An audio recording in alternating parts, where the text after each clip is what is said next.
Joining us is Professor Madhav Nalapat, who's the Vice Chair of the Manipal Advanced Research Group. We have SP Vaid, former DGP of J&K, joining us. With us also is Ratan Sharda, author. We have S. Harish Mohammad Ibrahim, political analyst, joining us. Before we get into the political aspects, I want to go across to our experts who are in the field of security joining us. And I want to go across to Mr. SP Vaid first. Mr. Vaid, if you just look at the kind of information coming out of it, it's quite worrisome, because what the NI is telling us is that this is a case that relates to causing and creating disaffection through social media handles, campaigning against exercising electoral franchise of voting, something as fundamental and basic as that, deemed by Hizb-ut-Tahrir as un-Islamic and haram, and it's an organization engaged in instigating followers to overthrow the lawfully established democratic governments through divisive actions. Now, this is something that nobody who believes in the rule of law or democracy can in any way sanction. See, good evening. I don't think such organizations believe in the rule of law. This is only to get power. And their aim, they are very, very clear. Establish Islamic rule in India. If you recall, in Patna, you had, I think, almost about a year or two back, we uncovered the plan of PFI to establish Islamic rule by 2047. And there are international forces which actually want to convert India into Islamic caliphate, because they feel that India is a land of disbelievers.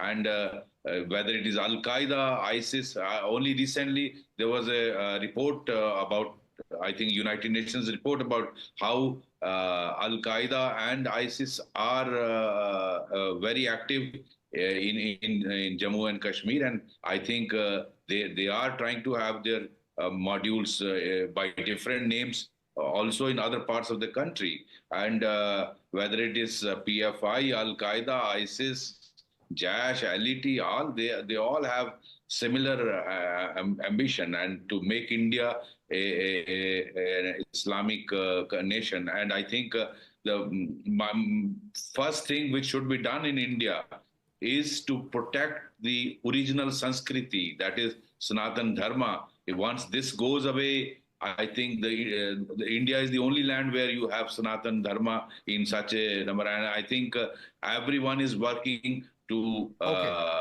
finish off Sanatan Dharma, and I think these are all efforts towards that. One second. What better ground than Tamil Nadu, where you have a ruling party?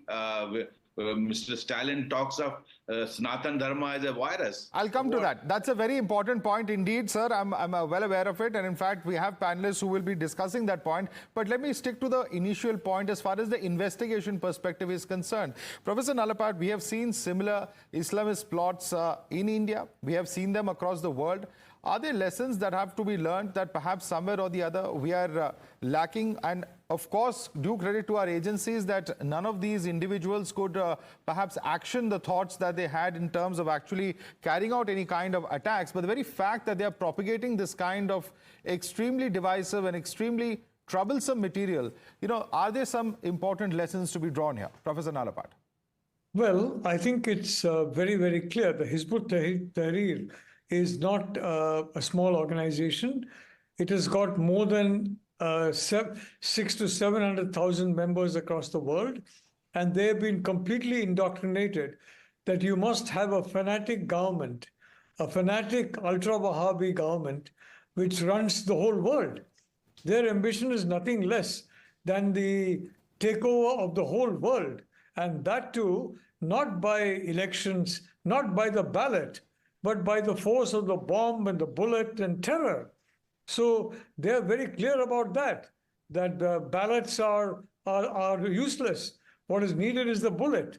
And we have seen in some parts of India, Kashmir, for example, efforts to overturn the ballot. And of course, I'm very happy to say that today as well in Kashmir, the Kashmiris have shown that they have understood the importance of the ballot, and they came out to vote in unprecedented numbers. Having said that, I'd like to point out that I think the Tamil Nadu government, of course, the police did act and they did identify some modules. But I would like to say that this has got most likely modules all across India. And I think it's good that so far not very much activity has taken place. I think it's a tribute to our security agencies that this is happening. The point is very simple. The point is that Tamil Nadu was once the hub of LTT activities. You remember that. And I'm not talking of LTT activities at a time when the government of India clandestinely supported LTT, a time when the LTT was fighting the Indian army and basically hostile to India and trying to create violence across India. Unfortunately, several nests were established in Tamil Nadu. And what was the consequence? Apart from the government being dismissed, the consequence was a steep fall in the popularity of that particular state government. The fact is, the people of India want development. They want peace. They want good relations with each other.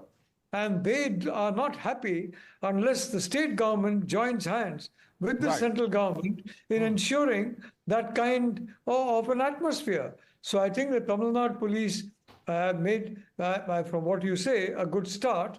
And but the NIA is definitely the agency that needs to look into this. And I'd like to remind all concerned, especially the Tamil Nadu government and some elements there, who have got a complete misunderstanding of Sanatan Dharma. I mean, frankly, they're talking of something that is completely alien to Sanatan Dharma and calling it Sanatan Dharma. Okay. It's like, for example, looking at this mobile phone. If I say it's a dagger, it's not a dagger, it's a mobile phone.